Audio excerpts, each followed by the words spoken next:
Bon, troisième jour sur ce spot et on va passer une troisième nuit parce que j'en ressens le besoin tout simplement. J'ai besoin d'un troisième jour complet pour me remettre un peu, recharger les batteries.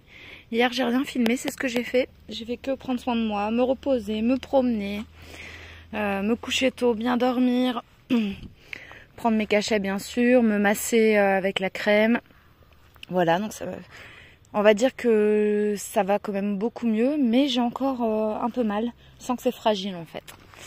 Voilà, et donc je prends le temps de prendre soin de moi et je pense que demain on se remettra en route parce que j'ai quand même envie de reprendre la route. Vous noterez ce style magnifique. Je recommence après parce que là il y a du monde. Donc en fait on a été rejoints tout à l'heure par des Français. Il y a plein de Français en ce moment. Très sympa, vraiment une belle rencontre. Donc un couple avec un enfant, un tout petit, 2 ans et quelques, et un chien, un mâle, qui est libre mais qui vient pas voir Stark, tu vois, donc ça va. Et Stark il a même dormi, bon au début il était un peu bloqué dessus, mais il a même dormi après tranquille, voilà. Je voulais pas les faire rencontrer en statique, je préfère toujours, s'il doit avoir une rencontre avec un mâle, je préfère que ça se fasse en promenade, quand on est en mouvement. Donc voilà, mais le chien super. Et là, il s'était mis là. Et ils ont un super camion aussi. Oh là, est trop beau leur camion. Et ils sont partis, je pense, visiter les sites archéologiques. Je pense qu'ils vont revenir là dans la journée. Voilà. Nous, entre-temps, on s'est promenés. Je me suis fait des frites à midi. Et aussi une soupe froide, tu sais, gazpacho, concombre tomate avec curcuma, poivre noir, comme c'est anti-inflammatoire, et voilà, voilà, petit après-midi tranquille. Je sais pas quelle heure il est là, et ben voilà, demain on se remettra en route. Il n'y a pas plus de choses à dire que ça. Bon matin les amis, donc là on a dormi 3 nuits sur le spot. On va reprendre la route aujourd'hui. Bon, c'était prévu comme ça. Après, de toute façon, pas trop le choix. Hier soir, il y a la police qui est venue. C'est la première fois que je les vois dans cet endroit. Et ils m'ont dit qu'il n'y avait pas de souci pour dormir, mais qu'il fallait pas rester trop longtemps. Demain, fallait partir et il fallait pas faire de camping, c'est-à-dire sortir ses choses et tout. Heureusement que quand ils sont passés, j'avais tout rangé. C'était fin de journée. Sinon, j'aurais peut-être eu une amende, j'en sais rien. Donc voilà. Donc on va partir. Et qu'est-ce que je voulais vous dire? Mes douleurs, ça va absolument pas mieux. En fait, c'est trop bizarre. C'est exactement là où j'ai eu mon accident il y a 1 an. C'est toute cette zone-là qui s'est réactivée et ça me fait aussi mal que quand j'avais eu l'accident. Donc, alors que là, j'ai pas fait de chute, il s'est rien passé quoi. Donc, j'ai pris 3 jours d'anti-inflammatoire. J'ai fait ça sérieusement. J'ai pris la dose maximale en plus. Je me suis reposée, j'ai fait des étirements, enfin je peux pas faire mieux que ça. Et du coup, j'ai décidé, donc là aujourd'hui je vais pas prendre d'anti-inflammatoire, je vais juste mettre la pommade Voltaren. Par contre je me suis pris une séance de magnétisme à distance, avec un magnétiseur qui a un cabinet à Lyon. Voilà, et j'ai ma séance lundi matin à 10h, donc j'espère que ça va me soulager. Ça me ferait chier de devoir aller chez un ostéo. Voilà, bref. Bon, allez, je vous dis à plus. Voilà, on a repris la route sous la grisaille. Moi, ça me va. Enfin, je sais pas, je me dis qu'on aura la paix, la tranquillité. Comme je suis un peu dans ce mood-là, là. Bah voilà, quoi. Ça me ferait bien plaisir. Et du coup... Eh ben, on va reprendre sur le prochain spot. Franchement, je sais pas trop ce qu'on va trouver. Bon, là, on se dirige vers Thessalonique. Hein. Bon, j'ai pas mal galéré à trouver un spot correct. On en a fait 3 avant d'arriver là. Là, le camion, pour le moment, il est garé pas très loin du chemin de gravier. Mais en fait, on va venir là. C'est plus éloigné du chemin de gravier et c'est mieux. Bon, j'ai vu un pick-up avec des chiens et des chasseurs. Donc, il y a la chasse dans le coin. Bon, ça va, hein, c'est pas dramatique. Hop, bah du coup, après la promenade, on va venir ici. Quoi, des torches-culs ici? Oh non, mais c'est abusé. Je te jure, va pas renifler ça, Star, ça me dégoûte. Mais c'est pas possible. Ils peuvent pas rembarquer leur PQ.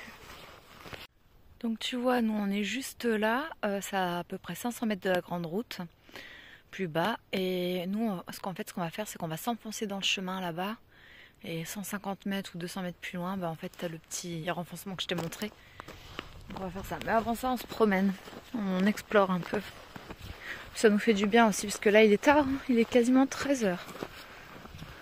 Et pourquoi j'ai décidé, c'est de ne pas faire un 4e jour avec les anti-inflammatoires, simplement parce que malgré que j'ai vraiment pris les précautions qu'il faut, c'est-à-dire de bien manger en prenant les cachets et tout, pour éviter les problèmes d'estomac, je t'avoue que je sens que ça déglingue l'estomac. Donc j'ai pas envie de faire plus. C'est pour ça que j'ai pris rendez-vous avec un magnétiseur. Voilà, on verra bien. On est coincé à l'intérieur, il y a un gros orage avec beaucoup de pluie. Est-ce que toi aussi t'es bizarre comme moi et que t'aimes bien, tu sais, t'allonger par terre des fois? Bon, je me suis mis un petit plaid, hein, et puis j'ai mes petits oreillers sous ma tête. Je pourrais mettre dans mon lit, mais en fait je suis bien là, je sais pas, j'adore ça. Et bon, bref. Et regardez ça, la gourmande qui va manger des saloperies. Oh écoute, ça m'a trop fait envie. J'ai besoin de réconfort de toute façon. C'est bon, on a été enfin libérés de la pluie et de l'orage. Il est 16 h.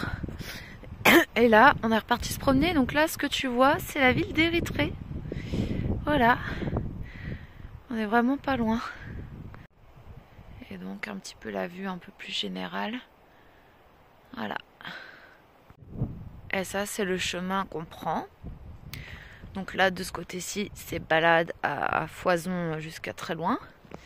Et de l'autre côté, c'est vers notre spot et vers le chemin qu'on a pris pour arriver au spot. Tuc, allez Mimi, bien. J'ai pris une petite douche avant, ça m'a fait beaucoup de bien. Et mon bébé. Et puis voilà, on entend un petit peu les chasseurs, hein, donc je me méfie quand même un peu, mais j'aurais dû prendre le petit gilet jaune à Stark. Au cas où, mais bon, j'ai oublié. Et tu sais que c'est très bizarre, hein, mais depuis ce matin que j'ai pris mon rendez-vous avec le magnétiseur là pour lundi, donc là on est samedi, donc j'ai 2 jours à attendre, et bah depuis ça, j'ai l'impression que j'ai moins mal. J'ai quand même mal, mais beaucoup moins. Comme si le fait d'envoyer le message à mon corps, c'est bon, j'ai réagi, je vais faire quelque chose pour toi qui te convient, peut-être plus que les anti-inflammatoires. Le fait que ça, peut-être que ça a calmé, je sais pas, ou j'en sais rien, mais c'est bizarre. Je vais le garder ce rendez-vous, ça me fera du bien de toute façon. Voilà.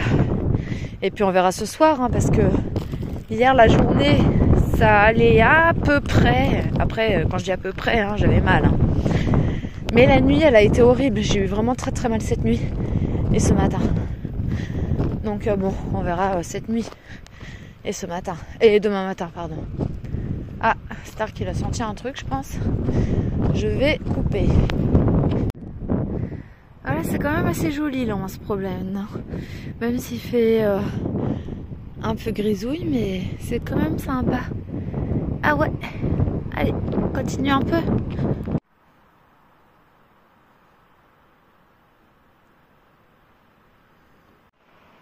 Voilà, il est 17 h maintenant, on est rentré. Il se remet à pleuvoir. Mais c'est pas désagréable, tu vois, je suis bien là. Là, je me suis reposée par terre. Et voilà. Et ouais, je sais pas, j'aime bien, je sais pas, j'ai besoin de m'intérioriser de toute manière, donc ça me va bien. Et tu vois, je repensais à quelque chose. En 2017, j'avais fait une première tentative, tu vois, de vie sur la route, qui avait duré 72 heures. Parce que c'était pas le bon moment, enfin voilà, il y avait plein de trucs qui faisaient que. Je m'étais réinstallée, et puis là, j'avais pris aussi beaucoup de temps pour moi, pour, on va dire, explorer des choses en moi que j'avais besoin de régler, tout ça, bon bref. Et j'avais connecté à l'époque Enfin, j'ai commencé à rêver en fait. Enfin, non, on rêve toutes les nuits, hein, mais le truc c'est que j'ai commencé à me souvenir de mes rêves. Voilà, c'est ça la différence. Et un jour, j'ai reçu ce premier rêve super précis, super intense. Et j'ai commencé un peu à chercher la signification, tu vois. Et je suis tombée sur un organisme à but non lucratif, un centre d'enseignement et de recherche qui s'appelle UCMCA. C'est un organisme au Canada qui s'est toujours intéressé à ça. Enfin, depuis, ça fait peut-être 25 ans maintenant, je sais pas. Même peut-être plus, je sais plus, bon bref. Et qui ont toujours cherché à comprendre les rêves. Et ils ont mis en place un petit peu de décodage symbolique. Ça fonctionne beaucoup sur les symboles. Et moi, je suis vachement rentrée là-dedans. Et pendant 2 ans, j'avais tenu un journal de rêves. Et j'avais un petit peu cheminé avec mes rêves. Et un petit peu avec cet organisme-là qui fait plein de vidéos. Enfin voilà, ils ont plein de ressources à la fois gratuites et puis d'autres payantes. Bon bref. Et vraiment, ça m'avait vraiment permis de me sentir mieux moi, déjà. Et puis de faire beaucoup de changements dans ma vie. Et donc globalement, un mieux-être, quoi, et une meilleure vie plus en adéquation avec moi, tu vois. Et donc, j'ai cheminé 2 ans et 3 ans presque avec les rêves, et puis avec ce truc-là, cet organisme. Et puis après, je suis partie sur la route, tu vois. Et j'ai continué à appliquer un petit peu ce truc de langage symbolique dans ma vie quotidienne et à tenir un journal de rêve au début. Et puis après, le quotidien m'a rattrapée. C'est-à-dire, sur la route, tu vois, c'est quand même... à la fois, tu prends plus le temps de plein de choses, pour plein de choses, mais c'est quand même des journées assez denses. Donc, voilà, j'ai un peu mis ça de côté, en gros. Et là, ces derniers temps, carrément, j'ai vraiment beaucoup mis ça de côté. J'ai même zappé. Et puis de toute façon, en plus, même à un moment donné, j'avais arrêté de tenir mon journal de rêve parce que c'était devenu trop intense pour moi. Parce que c'est comme si au début, tu vois, tu vas avoir des rêves et tu vas visiter certaines couches de toi. Mais après, au fur et à mesure, ça t'emmène de plus en plus profondément. Et puis, à un moment donné, ça peut des fois devenir tellement intense que tu peux ne plus supporter. Et soit tu es assez solide pour continuer, voilà, soit moi, c'est ça que j'ai fait, c'est j'ai fait un clivage et j'ai fermé la porte. Donc voilà. Bon bref. Et puis là, ces derniers temps, donc plus du tout, enfin voilà, je me souvenais plus du tout de mes rêves, ça fait plusieurs mois, enfin. Et je pense que de nouveau, j'ai peut-être accumulé des choses, tu vois, c'est possible. Hein. Et que là, ça m'a repété en pleine gueule, tu vois. Genre, voilà. J'étais en plein après-midi sur mon spot, en pleine nature. Et d'un seul coup, j'ai pensé à UCM, à l'organisme d'interprétation de signes et de rêves. Et je me suis dit, ouais, pourquoi je pense à ça enfin, voilà, j'étais vraiment à mes occupations. Il n'y avait aucune raison que je pense à ça. Et la nuit même, je reçois ce rêve, tu vois, le rêve avec la mer agitée et tout ça. Moi, je vous donne pas le détail, mais... Et le lendemain, je me sens super mal. Et le jour d'après, je déclenche tous mes maux, toutes mes douleurs. Et là, depuis chaque nuit, j'ai eu des rêves. J'en ai eu d'autres. Et je me suis remise à les renoter. Et là, c'est encore plus drôle. Voilà, peut-être ça n'intéressera pas les gens, mais c'est pas grave. Moi, ça me fait du bien d'en parler. Peut-être que ça me fera même plaisir de revisionner ce passage-là plus tard, tu vois. En me disant, oh, t'as eu raison de t'intéresser de nouveau à ça. Et donc, je suis retournée sur le site, sur le YouTube et leur site aussi. Parce qu'ils ont le YouTube et ils ont aussi un site. Et sur le site, tu peux revisionner les séminaires web. Donc, moi, il faut savoir que de 2017 à aller, on va dire 2020, quand je cheminais avec mes rêves, que je tenais mon journal, et je participais également à des séminaires où tu avais des interprétations de rêves et tout, et je trouvais ça super intéressant, enfin bon bref. Et là, donc je suis allée sur la boutique pour voir un petit peu les séminaires qu'ils avaient, j'avais envie de m'en regarder un.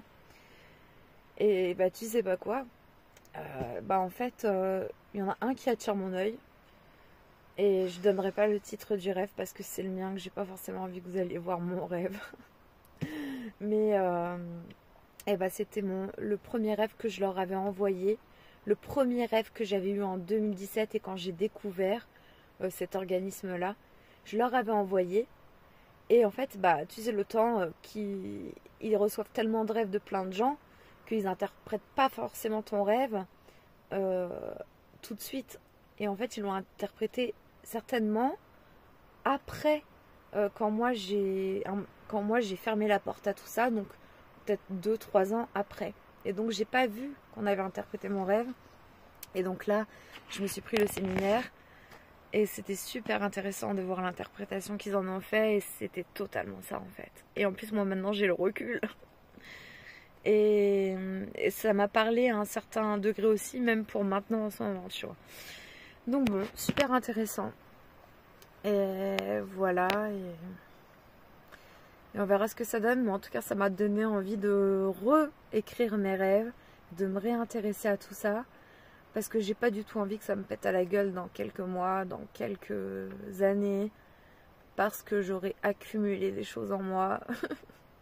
Tu vois, que tu peux régler. Si tu t'intéresses un petit peu à ton inconscient, quoi. Donc voilà, petit partage comme ça. Bon, je sais même pas si je le posterai. Alors ce soir, on est sur une mixture un petit peu improbable, mais il se passe que je n'ai plus d'huile. Franchement, ça doit bien faire, je sais même pas, peut-être 2-3 ans que ça m'est pas arrivé ça, d'être à court d'huile. Moi je cuisine à l'huile d'olive normalement, mais là, et puis d'habitude j'ai toujours aussi un petit peu d'huile, tu sais, je sais pas, de tournesol ou autre, que j'utilise pour d'autres trucs plutôt. Et ben là j'ai plus rien. Du coup, heureusement j'avais acheté du pesto. Donc voilà, donc ça va être des pâtes au pesto. Je me suis mis un petit œuf. Ça c'est le reste de ce que j'ai mangé ce midi. C'était des beignets de courgettes. Il en reste un petit bout. Voilà. Et puis à la fin je rajouterai un peu de feta. Ça, je sais même pas si c'est de la feta. Ça quoi. Voilà, si ça doit être de la feta.